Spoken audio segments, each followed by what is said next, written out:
नमस्कार मैत्रिणींनो, kitchen queen रेसिपीजमध्ये तुम्हा सर्वांचं स्वागत आहे। आज आपण घरच्या घरी डेअरीसारखं घट्टसर दही कसं लावायचं ते पाहणार आहोत।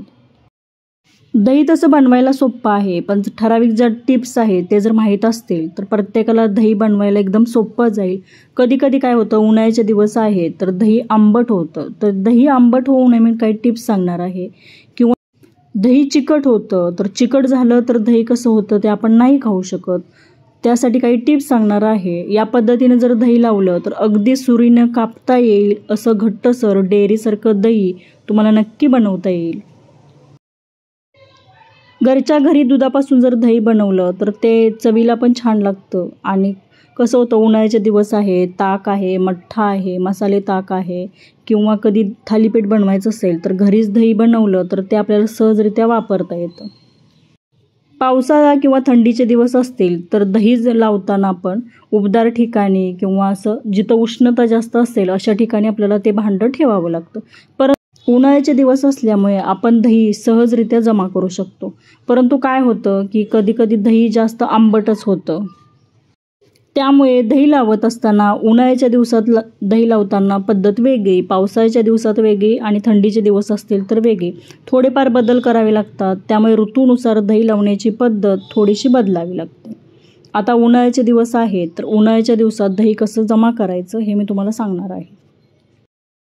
दही लावण्यासाठी अर्धा लिटर दूध घेतलेलं आहे। हे दूध गरम केलेलं आहे, म्हणजे उकळी दुधाला आणल्यानंतर नॉर्मल टेम्परेचरला हे दूध आलेलं आहे। दुधाच्या भांड्याला असा हात लावून पाहायचा, दुधाला थोडंसं उन्हाळ्याच्या दिवसामध्ये दही लावताना थोडंसं गरम आहे का बघायचं, किंवा त्यामध्ये बोट घालून बोटाला चटका लागतोय का पाहायचं। चटका लागला तर आणखी थोडा वेळ थांबायचं, दूध थंड होऊ द्यायचं।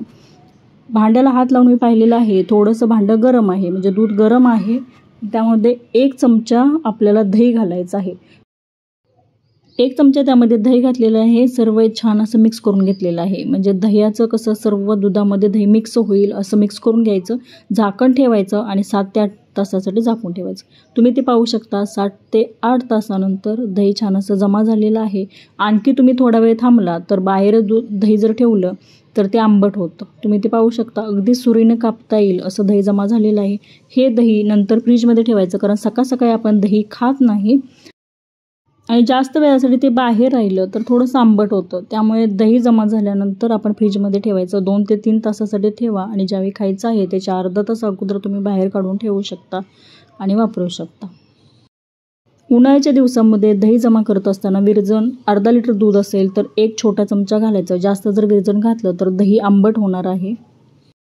दूध जर जास्त गरम तुम्ही घेतलं, कडक असं गरम घेतलं तरी दही व्यवस्थितरित्या लागत नाही, किंवा विरजण घेत असताना फ्रीजमधील दही काढलं आणि पटकन विरजणासाठी वापरलं तरी दही चिकट बनतं, व्यवस्थित लागत नाही। विरजणासाठी दही ठेवताना 3 ते 4 तासासाठी ते बाहेर ठेवायचं, कमीत कमी 2 तास तरी ते दही बाहेर ठेवलेलं असावं। असं दही विरजणासाठी वापरावं। विरजणासाठी दही वापरत असताना ते जर खराब असेल किंवा चिकट असेल तर त्यापासून तुम्ही दही बनवलं तर बनवलेलं दही हे खराबच होणार। विरजणासाठी जे दही वापरतात ते जास्त दिवस ठेवून वापरू नये। शक्यतो 2 दिवस 3 दिवस तुम्ही वापरू शकता, परंतु 8 दिवस 15 दिवस तेच दही वापरायचं नाही। फ्रेश बनवलेलं ताजं दही विरजणासाठी नेहमी वापरावं। पावसाळ्यात किंवा थंडीच्या दिवसामध्ये दही जमा करत असताना दूध आपण जास्त गरम असलेलं घेतो आणि उबदार ठिकाणी ठेवतो, किंवा सुती कपड्यामध्ये ते भांडं गुंडाळून ठेवतो। परंतु उन्हाळ्यात असं करण्याची गरज नसते। आपण एखाद्या गॅस कट्ट्यावरती किंवा कुठंतरी एका साईडला आपण भांडं ते ठेवलं तरी ते दही छान असं लागतं। घरच्या घरी दही कसं जमवायचं, हा व्हिडिओ आवडला असेल तर नक्की लाईक करा। अशाच नवनवीन रेसिपी पाहण्यासाठी किचन क्वीन रेसिपीज या चॅनेलला नक्की सबस्क्राईब करा।